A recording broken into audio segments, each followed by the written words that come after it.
बेटी हजरत अली के साथ भी आते जा रही है। 1, 2, 10, 20 नहीं, हजारों हुराने बहिश्ती जन्नत से फूलों की बरसात फातिमा ज़हरा पे कर रही है। तो खातून जन्नत की शान भी वो है कि अल्लाहु अकबर की अगर मुसल्ले पे बताया, मुसल्ले पे अगर मचेगा तो रब ताला उनकी दुआ को कबूलियत का जामा दर्जा अता फरमा दे। जब बियाह करके फातिमा ज़हरा अपने घर गई, ससुराल गई, आका करीम सल्लल्लाहु अलैहि वसल्लम तशरीफ ले गए। खातून जन्नत को मालूम हुआ अब्बू हुजूर आए हैं। दस्तक हुई दरवाजे पे, फातिमा ज़हरा ने दरवाजा खोला। आका अलैहिस्सलाम फरमाते हैं, खातून जन्नत, बेटी फातिमा एक प्याले में पानी लाओ। अल्लाह के नबी सल्लल्लाहु अलैहि वसल्लम ने अपना दस्ते पाक उसमें डुबोया। अब फिर फातिमा ज़हरा के ऊपर सरकार ने छिड़काव किया, वो हज़रत अली के बाजू पे छिड़काव किया। वाक़ा फरमाते, बेटी फातिमा, पूरी दुनिया में जो सबसे ज्यादा खूबसूरत, पासा, बहादुर जो था, उस तरीके से फातिमा तेरे बाप ने तेरा अपना कर दिया। सुभान अल्लाह। अब फातिमा से ज्यादा खूबसूरत न कोई लड़की हो सकती है और ना हज़रत अली से बेहतर कोई दुनिया में दामाद हो सकता है। सुभान अल्लाह। ये शर्फ हज़रत अली को, लेकिन जानते हैं उससे पहले भी, हज़रत अली से पहले भी दीगर सहाबा ने भी शादी का पैगाम भेज रखा था। लेकिन ये मशीयते रब्बुल अरबाब, ये इंतजाम रब का है, ये इंतखाब परवरदिगार का है। भेजा फरिश्ता को जबरील, जाओ मेरे महबूब से कह दो कि उनकी बेटी फातिमा के लिए अल्लाह को हज़रत अली पसंद, अली पसंद, अली पसंद। ये रब का इंतखाब है। जो रब का इंतखाब हो उसमें कोई नुक्स निकाल ही नहीं सकता। फिर दूसरे मौके पे आता है, साहबी को लिए हाजिर हुए खातून जन्नत के दौलत कदी पे। जब आका तशरीफ ले गए तो दस्तक आका ने दी। उधर से फातिमा ज़हरा दौड़ी हुई दरवाजे के पास आई, पूछती है कौन? आका फरमाते, बेटी तुम्हारा बाप, सरदारी दो जहां। खुशी से फातिमा मचल गई और मचल जाने के बाद आहिस्ता थोड़ा सा दरवाजा खातून जन्नत खोलती हैं और कहती है आका तशरीफ लाए। तो आका ने फरमाया कि मेरे साथ एक सहाबी भी है। फातिमा ज़हरा नबी की शहज़ादी, आगोश नबूवत की परवरदा, चादरे ततहीर की मालिका, हसनैन करीमैन नय्यरैन तय्यबैन की मादर मोहतरमा अर्ज करती है, अब्बा हुजूर आप तन्हा मेरे घर में आइए, सहाबी को बाहर रोक दीजिए। हाँ बेटी फातिमा, जो क्या बात है?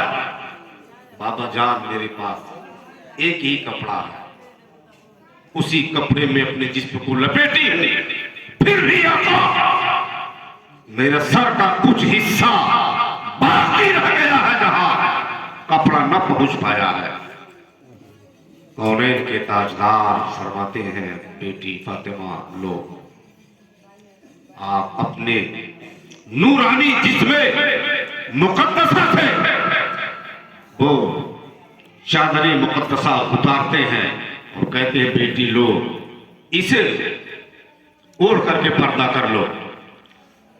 तो खातून जन्नत को चादर पाक वालिद बुजुर्गवार से लेती है और लेने के बाद फातिमा ज़हरा दरवाजा खोलती है। आका तशरीफ ले गए और सहाबी को आपने इजाजत दी, सहाबी आप भी आइए। वाक़ा तशरीफ फरमा हुए तो वाक़ा ने पूछा था कि बेटी फातिमा खैरियत बताओ, कैसे हो? तो नबी बरहक सल्लल्लाहु अलैहि वसल्लम कि बेटी फातिमा जहरा तैयबा ताहिरा मुतहरा पारसा मुनस्सा अर्ज करती है, बाबा आज 2 रोज हो गए, एक लुकमा आपकी बेटी फातिमा को खाने को मयस्सर नहीं हुआ है, एक लुकमा नहीं मिला है। इतना सुनना था कि नबी की आंखें डबडबा गई आंसुओं से, आंखें भर आई। आकाए करीम अलैहिस्सलाम ने अपना कुर्ता मुबारक उठाया और कहा, बेटी ले देख ले, तेरे बाप को 3 रोज हो गया है खाना खाई। मेरी कौम की औरतों लेकिन लान तान मलामत नाज़ेबा हरकत ज़बान पर शिकवाया नहीं। खातूने जन्नत वाक़ाए करीम अलैहिस्सलातु तस्लीम तसल्ली देते हैं, तशक्की देते हैं, बेटी अल्लाह का शुक्र अदा करो, मेरी माँ है, मेरी बहन है, कनीज़े फातिमा बने, उनकी खादिमाओं में अपना नाम दर्ज कराएं, उनकी सीरत और सूरत अखलाक अतवार व्यवहार कैरेक्टर को अपना कर उनकी सीरत को पढ़ो, उनके किरदार को पढ़ो, इसलिए कि पूरी दुनिया में सबसे अजीम मकाम खवातीन में खातून जन्नत का, और जन्नत में जन्नती खवातीन की सरदार भी। सुभान अल्लाह। बड़ी लंबी चौड़ी कोई तकरीर नहीं करनी है, बस अर्ज आपसे यही करना है कि आप नमाजों के पाबंद रहो, नमाजों के पाबंद रहो। दीन क्या है खुद समझो, बच्चों को समझाओ, बताओ। आका अलैहिस्सलाम फरमाते हैं, जब बच्चा घर में पैदा हो तो 3 बातों पर तवज्जो करो, ध्यान दो।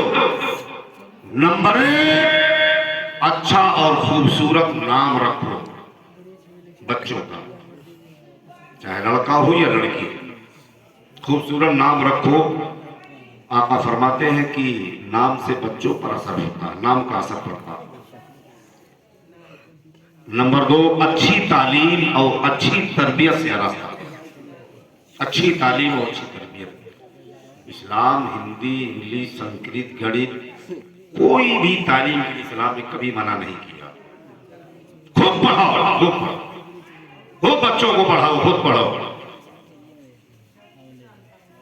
लेकिन यहाँ माहौल सिर्फ दीनी तालीम का सिर्फ कुरान तक ही सीमित रह गया। कुरान तक ना, इतना पढ़ाओ, खुद इतना पढ़ो कि अपनी इस्तेदाद और इल्म और सलाहियत की बुनियाद पर हक और नाहक की तमीज कर सको, फर्क पैदा कर सको। वरना जानते हैं 1, 2, 3, 4, 10, 20 नहीं, मौलाना साहब मदरसे में बच्चों को पढ़ाते हैं। तामीर अदब में हजरत आदम अलैहिस्सलाम को अल्लाह ने 7 लाख जबानों का इल्म दिया। 7 लाख, क्यों 7 लाख जबानों में? क्या अंग्रेजी नहीं है, हिंदी नहीं है, संस्कृत नहीं है, बहुत सारे उलूम हैं। और आला हजरत को अल्लाह ने 50 से ज़ायद उलूम फ़नून का मुख्तार बनाया था। और जदीद तहकीक ये है 100 से ज़ायद मुकम्मल उलूम पर आपको अबूर हासिल था। 100 से ज़ायद उलूम, तो तमाम ये उलूम है, सब हजरत आदम अलैहिस्सलाम का ही सदका है। खूब पढ़ा है, खूब पढ़ा है, IAS बनावा, PCS बनावा, डॉक्टर, इंजीनियर, मास्टर, खूब पढ़ा और पढ़ावा बच्चों को। लेकिन दीनी तालीम भी खूब दिलाए, दीन से हट के कोई तालीम नहीं। अगर दीन की तालीम नहीं है, अगर बोल नहीं आने का, चाचा कुछ नहीं आने का, तो उलमा फरमाते वो जाहिल है, वो जाहिल है, वो चाहे वो सुप्रीम कोर्ट का जज ही क्यों ना हो, चीफ जस्टिस ही क्यों ना हो, वो जाहिल है। अगर दीन की तालीम से कोरा, अपने बच्चों को दीन की तालीम खूब खूब दिलाओ, ताकि वो रास्ते से बहकने न पाए, हटने न पाए। बचपने में हमने सुना था और देखा भी था अपने गांव में कि बहुत सारे जो पढ़े लिखे थे वो मिलाद अकबर, मिलाद गौहर, लालटेन की रोशनी में पढ़ते थे, लोगों को सुनाते थे। लेकिन एक ऐसी हमारी ईमान की चल गई कि सऊदी जाकर ईमान का जालिम सौदा कर बैठे और यहाँ तक कि फिरकों में अपने आप को तरमीम कर लिया, चेंज कर लिया, ईमान खो बैठे। दौलत क्या है? ये तो अल्लाह ने वादा फरमाया मैं तुम्हें रिस्क दूंगा, अब देता दी है भाई। औलाद की दौलत एक दौलत नहीं, बहुत अक़साम के दौलत है। ये रब का बहुत बड़ा एहसान है, लेकिन कम से कम तमाम एहसानात में इसे कम फरामोश न करो कि अल्लाह ने हमें और आपको पैदा भी किसी लिए किया। मकसद पैदाइश अच्छा है, वमा खलक़तुल जिन्न वल इंस इल्ला लियअबुदून। अल्लाह ने इंसान और जिन्नों को अपनी इबादत के लिए पैदा फरमाया, आप उसे न भूलें। ये दीन की तालीम से दूरी का नतीजा है। आप स्क्रीन पे देखते होंगे, व्हाट्सएप, ट्विटर, फेसबुक पर देखते होंगे, एक नहीं 250 से ज्यादा, बल्कि 2.5 महीना पहले 2700 से ज्यादा महाराष्ट्र में मुस्लिम लड़कियां गैर मुस्लिमों से शादी के लिए रजिस्ट्रेशन के लिए ऑफर करती थी।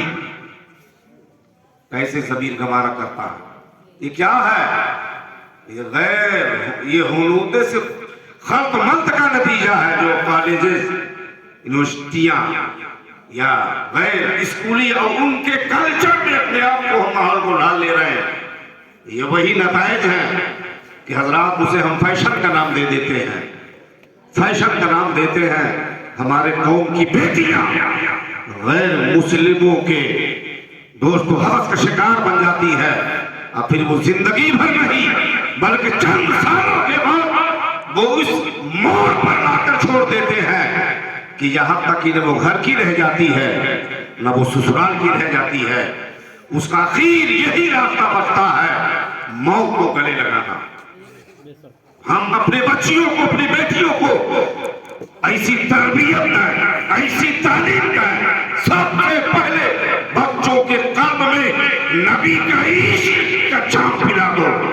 वो कभी भी न वो गुस्ताख हो सकता है और न हुनूद के कल्चर पर कुछ अपने आप को चला सकता है। नबी की मोहब्बत में अपने बच्चों को ढाल दो, मस्त बना दो। जामे मोहब्बत नबी पाक सल्लल्लाहु अलैहि वसल्लम का उसे पिला दो। हजरात, तो आप शरीयत पर रहें, मजहब मिल्लत पर रहें, वरना हजरात जब हमारे कौम की एक बेटी जब फिसलकर आज जाकर गुर्बत की वजह से बाप के बदबख्ती का शिकार होते हुए देखकर जब मौत को डरे लगाती है, यकीनन दोस्तों कौम मुर्दा साबित होने लगती है। आप शादियां आसान करो, मस्जिदों और मदरसों में भी शादियां कर लिया करो कम खर्चों में, ताकि गरीब बेटियां जो इस इंतजार में है मेरा बाप मुस्लिम हो, ताकि मेरे हाथों पे मेहंदी लग जाए और मैं भी सुहागन बन जाऊं। तो अल्लाह ताला हमें और आपको तौफीक दे। नबी बरहक सल्लल्लाहु अलैहि वसल्लम की हदीस पाक पर और अहकाम नबवी पर हम सबको अमल करने का शौक पैदा फरमाए, तौफीक से नवाजे हमें और आपको। और अल्लाह तबारक व तआला हम तमामी मुसलमानों में जो लोग दुनिया छोड़कर कब्रों में आराम फरमा है, पाक बेनियाज उनके हाल पे रहम फरमा, अज़ाब को दूर फरमा। जितने भी सुन्नी सहीह अक़ीदा मुसलमान मर्द औरत छोटे बड़े बरसों पहले कब्रों में आराम फरमा अज़ाब इलाही को दूर फरमा कर उनकी कब्रों पर रहमत व अनवार की बारिशें अता फरमा। जिंदगी गुनाह गुनाह सग़ाइर और कबाइर को माफ फरमा इलाहा आमीन। और जो लोग बाहयात है मौला उन्हें लंबी जिंदगी अता फरमा, शरीयत और सुन्नत पर हम सबको अमल की तौफीक फरमा, अपने वालिदैन की इज्जत व तकरीम की तौफीक अता फरमा, बड़ों की ताज़ीम, छोटों पे शफ़क़त, वालिदैन का एहतराम, पड़ोसियों के हुकूक की अदायगी का मौला जज्बा अता फरमाए। जानने की तौफीक रफीक अता फरमाए। रबीउल नूर शरीफ का मुक़द्दस बाइज़्ज़त बाबरकत महीना, जिसकी 12 तारीख दुशंबा का दिन, सुबह सादी की सोहानी घड़ी, महबूबी किरदगार शाफ़ी रोज़े शुमार सल्लल्लाहु अलैहि वसल्लम की आमद, मलाइका बारगाह रिसालतुन नबुव्वत में नग़्मे दुरूद व सलाम पेश फरमा रहे थे। हम तमामी हज़रात भी खड़े हो जाएं, नग़्मे दुरूद व सलाम बुलंद फरमाएं।